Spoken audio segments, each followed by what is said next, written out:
What happens when a racist shop owner fires someone for helping a lost black woman? What if that woman's son is a millionaire who owns the place? Welcome to Seeds of Goodness, where we uncover a story that'll leave you speechless. It starts with a coat, a kind heart, and a video that blows up online. Then comes the showdown.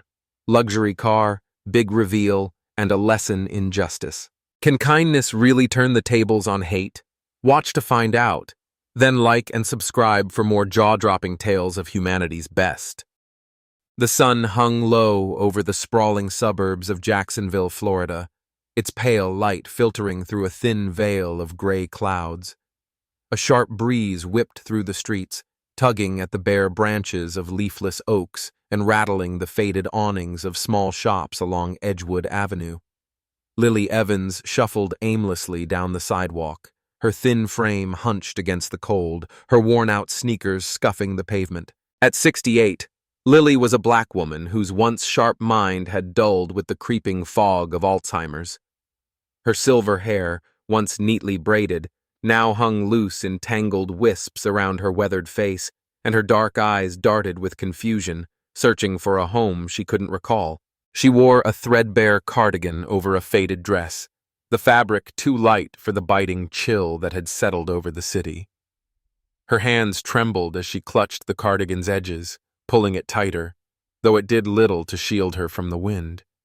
Lily didn't know how she'd ended up here, miles from the sprawling estate where her son Mark lived in luxury. She'd slipped out that morning, unnoticed by the nurse who'd stepped away to answer a call, her mind a jumble of fragmented memories. Her childhood in Georgia, her late husband's laughter, the classroom where she'd taught for decades. Now, those pieces scattered like leaves in the wind, leaving her lost in a world that felt both familiar and alien. Her unsteady steps led her to a small storefront, its sign reading Thompson's Threads in chipped red paint. The window displayed a modest array of second-hand clothes, jackets, scarves, dresses, their colors muted under a layer of dust. Lily paused, her breath fogging in the air, her gaze fixed on the glass as if it might tell her where to go. She didn't notice the bell jingle as she pushed the door open, the warmth of the shop washing over her like a fleeting embrace. Inside, the air smelled faintly of mothballs and old fabric, a quiet hum of fluorescent lights buzzing overhead. Laura Carter stood behind the counter, her hands busy folding a stack of sweaters. At 29, Laura was a slight woman with a cascade of chestnut curls tied back in a loose ponytail, her hazel eyes bright despite the long hours she'd already worked that day. Her faded jeans and thrift store blouse bore the marks of a life pieced together from resilience, patches at the knees, a hem frayed but neatly stitched. She'd been at Thompson's Threads for 6 months, a steady job that paid just enough to keep her small apartment afloat. Laura glanced up as the bell rang, her gaze softening at the sight of Lily stumbling in, her thin frame shivering visibly. "Hey there," Laura called gently, setting the sweaters aside and stepping around the counter. Her voice was warm, laced with a southern drawl that carried a hint of concern. "You okay, ma'am? It's mighty cold out there." Lily turned, her dark eyes cloudy with confusion, her lips parting as if to answer but finding no words. She swayed slightly, her hands clutching the cardigan tighter, and Laura's heart sank. She'd seen folks like this before, lost, alone, their stories etched in the lines of their faces. This woman, though, struck her differently. There was a quiet dignity in her posture, a strength beneath the frailty, and Laura couldn't shake the image of her own grandmother, long gone, shivering in a drafty house years ago. "Lord, you're freezing," Laura murmured, her brow furrowing as she closed the distance between them. She hesitated, glancing toward the back of the store where Maggie Thompson, the owner, was rummaging through inventory. Maggie wasn't around. Yet. And Laura's instincts took over. She darted to a rack near the wall, pulling down a thick woolen coat, charcoal gray with a soft lining, the kind of warmth Lily clearly needed. It wasn't new, but it was clean, sturdy, the price tag still dangling. $15. "Here," Laura said, stepping closer and draping the coat over Lily's shoulders. Her hands moved quickly, gently guiding Lily's arms into the sleeves, the wool swallowing her slight frame. This'll keep you warm, all right? Don't you worry about a thing. Lily blinked, her trembling hands brushing the fabric as if waking from a dream. The warmth seeped into her bones, a comfort she hadn't felt in hours, and a faint smile flickered across her lips. "Thank you, child," she whispered, her voice raspy, the words slipping out like a reflex from a distant past. She didn't know Laura, didn't know where she was, but the kindness in the young woman's eyes anchored her, if only for a moment. Laura smiled back, her chest tightening with a mix of relief and unease. She knew the rules, Maggie's rules. No discounts, no handouts, no exceptions. "Inventory's profit!" Maggie always barked, her voice sharp as the scissors she used to cut price tags. Laura had seen her turn away folks before, her thin lips curling with disdain, especially toward those she deemed undeserving. And Lily, black, frail, lost, wouldn't stand a chance in Maggie's eyes. Laura's stomach churned at the thought, but she pushed it down, brushing a hand over Lily's shoulder. "You just rest here a sec," Laura said, guiding Lily to a wooden chair near the counter. "I'll get you some water, all right?" She turned to fetch a cup from the back, her mind racing. She couldn't let this woman wander back into the cold. Not like this. Maybe she could call someone, find a shelter, anything to keep her safe. But as she stepped away, the bell jingled again, and Laura's heart sank. A customer had walked in, Sarah Johnson, a regular with a kind smile, and behind her, the shadow of Maggie loomed closer from the storeroom. Lily sat quietly, her hands folded in her lap, the coat a shield against the world she couldn't grasp. She didn't know the storm brewing around her, didn't know the price Laura would pay for that single act of kindness. But in that moment, wrapped in wool and warmth, she felt a flicker of peace, a stranger's care cutting through the fog of her mind like a beam of light.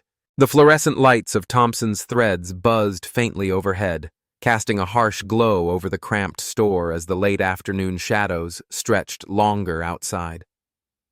Lily Evans sat slumped in the wooden chair near the counter, her dark eyes half closed, the gray woolen coat Laura had given her draped heavily over her frail shoulders.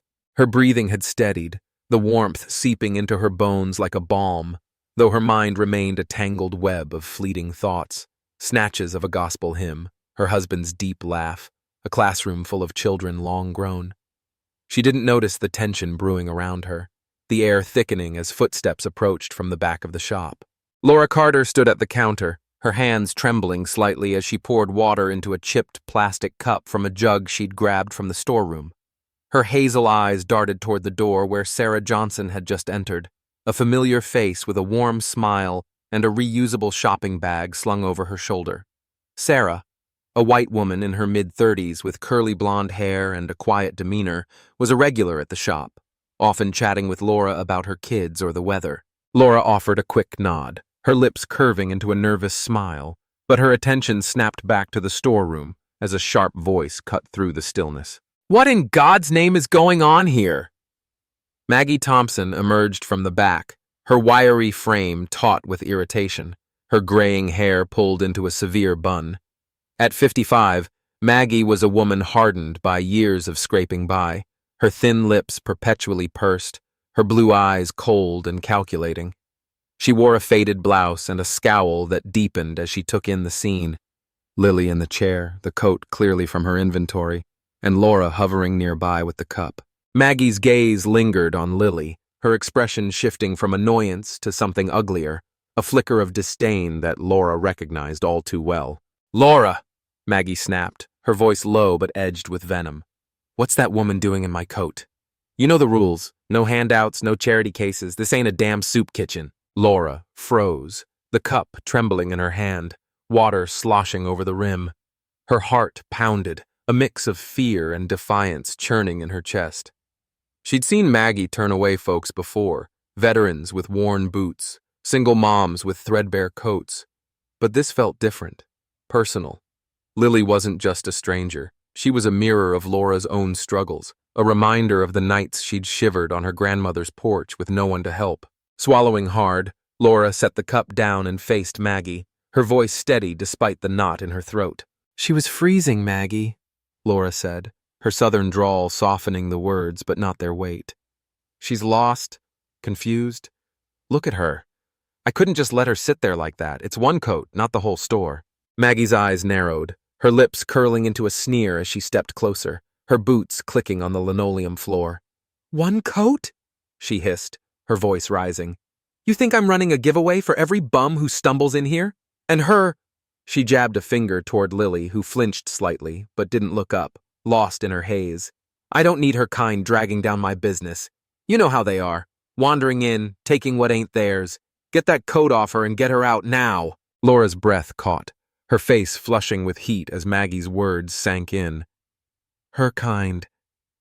The phrase hit like a slap, raw and ugly, a venom Laura had heard whispered in back rooms and hissed on street corners. She glanced at Lily, her dark skin, her fragile frame, and felt a surge of anger bubble up, sharp and unfamiliar. That's not fair, she said, her voice trembling but firm. She's not hurting anyone. She needs help, not your hate. Maggie's face darkened, her hands balling into fists at her sides. Fair?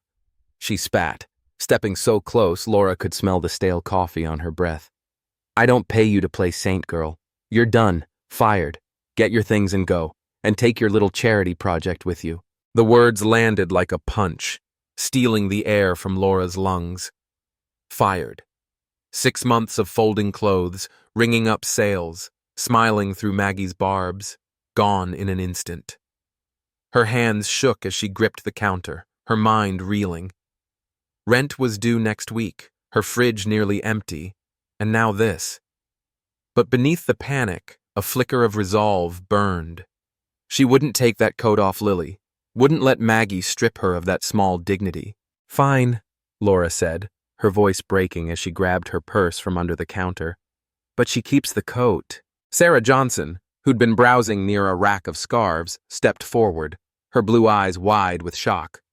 Wait a minute, she said, her voice cutting through the tension. You're firing her for helping someone? That's not right, Maggie. She's just being human. Maggie whirled on Sarah, her sneer twisting into a grimace. Mind your business, Sarah. This is my store, my rules. You don't like it, there's the door. But Sarah didn't budge. Her hands fumbled in her bag, pulling out her phone, her fingers trembling as she hit record. The red dot blinked on the screen, capturing Maggie's tirade, Laura's quiet defiance, and Lily's oblivious stillness in the chair. You're disgusting, Sarah said, her voice shaking with anger as she held the phone steady. This isn't about rules. It's about you hating her for who she is. I'm not letting this slide. She kept filming as Laura knelt beside Lily, whispering, Come on, ma'am. Let's get you somewhere safe. Lily nodded faintly, her hand clutching Laura's as they rose, the coat still wrapped around her. Maggie's face reddened, her voice rising to a shriek. Get out, all of you, and don't come back! She stormed toward the storeroom, slamming the door behind her, the sound echoing like a gunshot. Laura guided Lily toward the exit, her arm steady around the older woman's shoulders, her heart pounding with a mix of fear and pride. She'd lost her job, maybe her lifeline, but she'd stood up, for Lily, for herself. Sarah followed, her phone still in hand, the video rolling as they stepped into the cold. I'm posting this, she said, her voice firm, her eyes blazing. People need to see what happened here. Laura nodded, too drained to argue, her focus on Lily's slow shuffle beside her. The wind bit at her face, but she felt a strange warmth, Lily's hand in hers, a silent thank you neither could fully voice. Behind them, the shop's lights flickered, Maggie's shadow pacing in the back. Sarah's video, raw and unfiltered, was about to ignite a fire none of them could foresee. A spark of outrage that would burn its way to Mark Evans, a man who'd turned this moment into something bigger than they'd ever imagined. The December dusk had settled over Jacksonville, Florida. By the time Laura Carter and Lily Evans stepped out of Thompson's Threads, the cold biting harder now as the last streaks of daylight faded into a bruised purple sky. Laura's arm stayed firm around Lily's shoulders, guiding her down Edgewood Avenue, the woolen coat a shield against the wind that tugged at them both. Her breath fogged in the air, her hazel eyes clouded with exhaustion and a simmering anger she couldn't shake. Losing her job stung. Rent loomed like a shadow, her savings a thin thread. But Maggie's words, her kind, cut deeper, a wound that festered with every step. Beside her, Lily shuffled silently, her dark eyes vacant, her hand still clutching Laura's as if it were a lifeline. Sarah Johnson trailed a few steps behind, her phone gripped tightly, the video still recording as they moved away from the shop. Her blonde curls bounced with each hurried step, her face flushed with a mix of disbelief and fury. "This is going up right now," she said, her voice trembling but resolute. She stopped under a flickering street lamp, her fingers flying across the screen as she uploaded the footage to Facebook. The caption was short, raw. "Losing a job for kindness while racism runs the show. Thompson's Threads, Jacksonville. This isn't right." She hit post, her thumbs shaking as the video went live, a digital flare shot into the night. Within minutes, the post pulsed through the online veins of Jacksonville's community pages, then beyond. Shared by friends, reposted by strangers, its reach spiraling as comments flooded in. Disgusting. That poor woman. Maggie's always been a piece of work. By 7 p.m., the video had hit 10,000 views, a wildfire of outrage spreading across screens.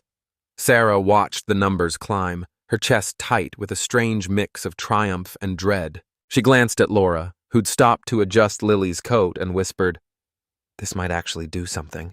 Miles away, in a sleek high-rise overlooking the St. Johns River, Mark Evans sat in his penthouse office, the glow of his laptop casting sharp shadows across his face. At 42, Mark was a black man who'd built an empire from nothing. Real estate, investments, a fortune forged through grit, and a refusal to bow to the world's biases.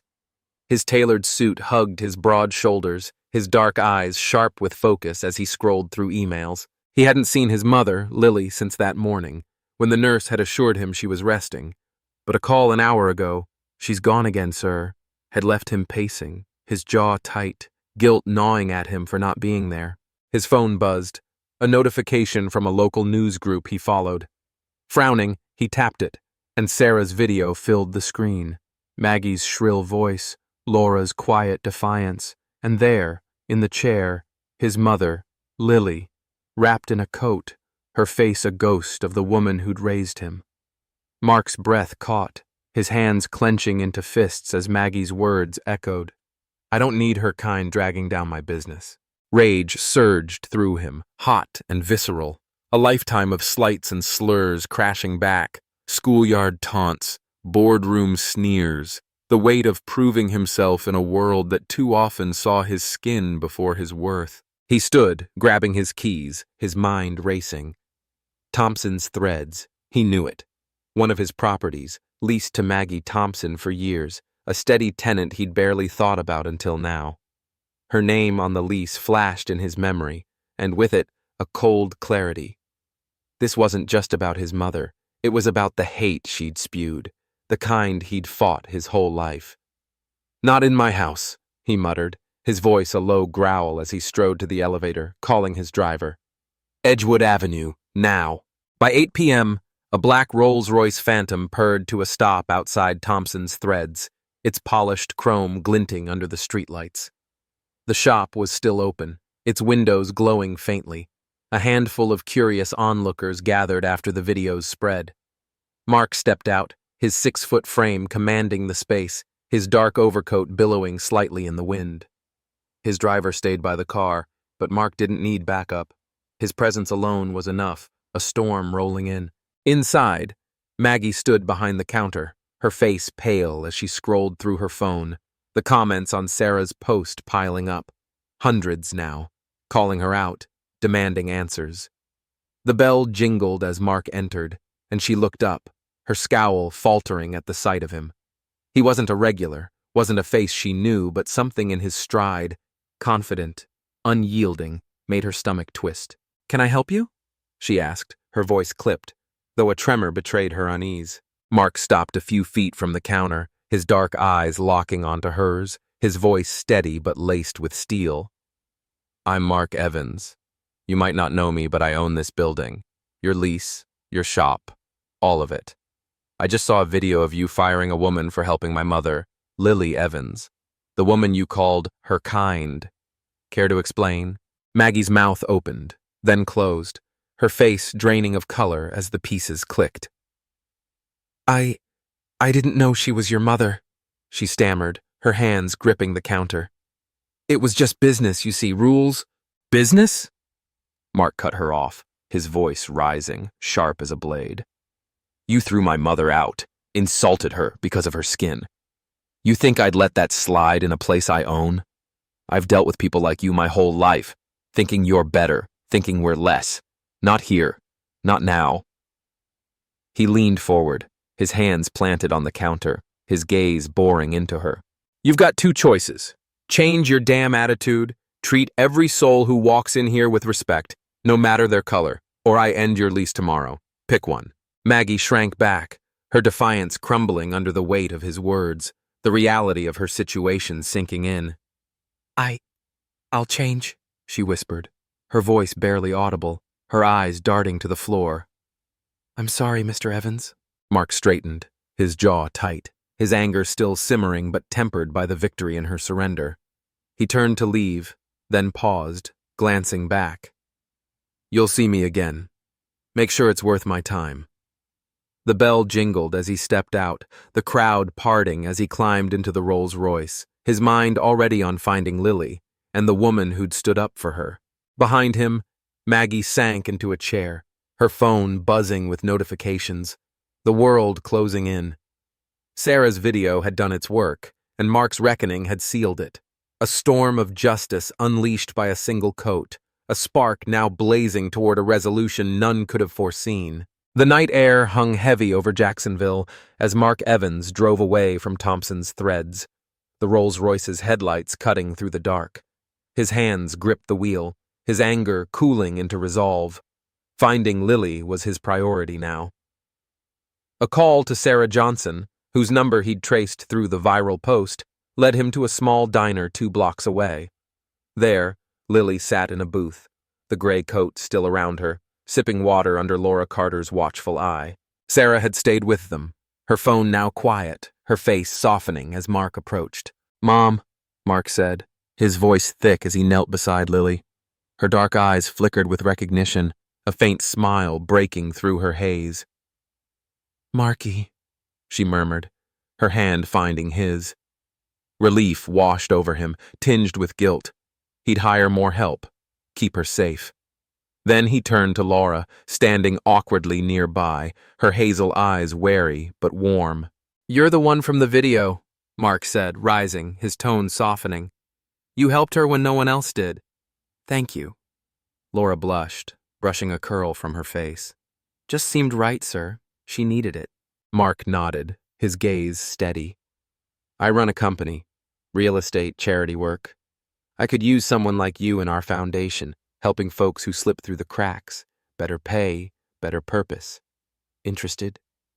Laura's breath caught, tears pricking her eyes. A lifeline. After losing everything, she nodded, whispering, Yes, sir. Thank you. Back at Thompson's Threads, Maggie Thompson slumped behind the counter, the shop empty, her phone a graveyard of angry comments. Mark's ultimatum echoed, change or you're out. And the weight of her actions crushed her defiance. She'd apologize, rehire Laura if she'd come back, anything to save her lease. The next day, she posted a stilted apology online, promising better, her hands shaking as she typed.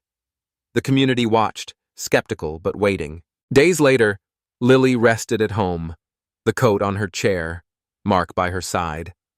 Laura started at Evans Foundation, her first task organizing coat drives for the homeless, her kindness now a ripple spreading wide. Sarah shared updates, her video sparking talks of justice in Jacksonville's corners. Maggie, under scrutiny, forced a smile at every customer, her prejudice buried beneath necessity. One evening, Lily sat by her window, humming a hymn, the coat a quiet comfort. Mark watched, pride swelling. He'd fought for her, like she'd fought for him all those years. Laura, in her new office, smiled at a thank you note from a shelter, her heart full. From one act, a coat against the cold, a circle of care had closed, weaving through prejudice to prove that goodness once sparked could warm a world.